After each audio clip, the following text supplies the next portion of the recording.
In this course, we will study the major religions of the world, and even a few of the smaller ones.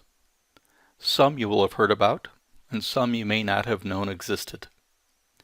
Each of the symbols on this page represents a religion we will investigate. Can you identify them? Zoroastrianism. This is the symbol for the creator Ahura Mazda, the wise Lord. Islam. This is the word Allah, the Arabic word for God. Judaism. The Star of David is a relatively new Jewish symbol, not officially representing Judaism until 1897. The seven-branched candlestick, called a menorah, was used in the ancient temple in Jerusalem and is one of the oldest symbols of Judaism. Sikhism. This is a religion found in India, created from elements of both Hinduism and Islam. Taoism. A Chinese religion focused upon the Tao, the source of creation. Buddhism. A religion found primarily in Southeast Asia, China, and Japan. And Hinduism, the religion of India. This is Kali, the goddess of death and destruction. Over the course of the semester, we will have the opportunity to examine each of these religions. We will look at their history, when we know it, their beliefs, and their practices. Our list includes all the world's largest religions, with the top four being Christianity, Islam, Hinduism, and Buddhism. But we will also examine some of the smaller ones, such as Judaism and Zoroastrianism.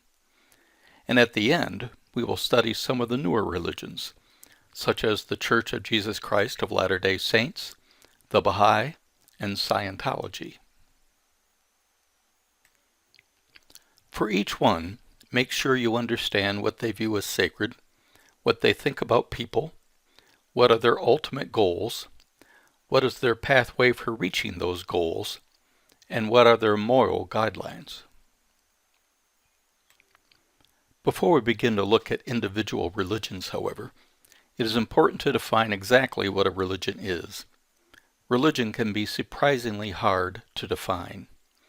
There are lots of groups that are bound together by common beliefs with common goals and rituals.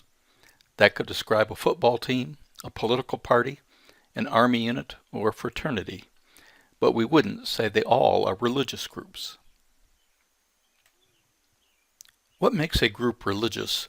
The core idea that distinguishes a church from a football team is a belief in something sacred. Religion always involves the concept of sacredness. Of course, that leads to the question of what we mean by sacred. In religions, the sacred refers to whatever is believed to be the ultimate, whatever is the basis for all truth and value, what is the source of life and creation.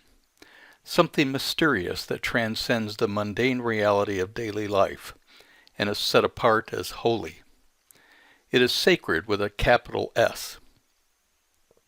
We could make a case, for example, that football teams regard the Super Bowl trophy as sacred, or that citizens may regard their nation as sacred, and sacrifice a lot for both.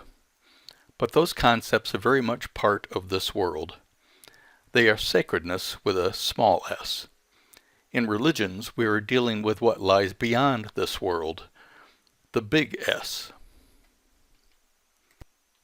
With that understanding, we can then define religion as a system of symbols, beliefs, values, and practices by which a group of people interpret and respond to what they feel and believe is sacred.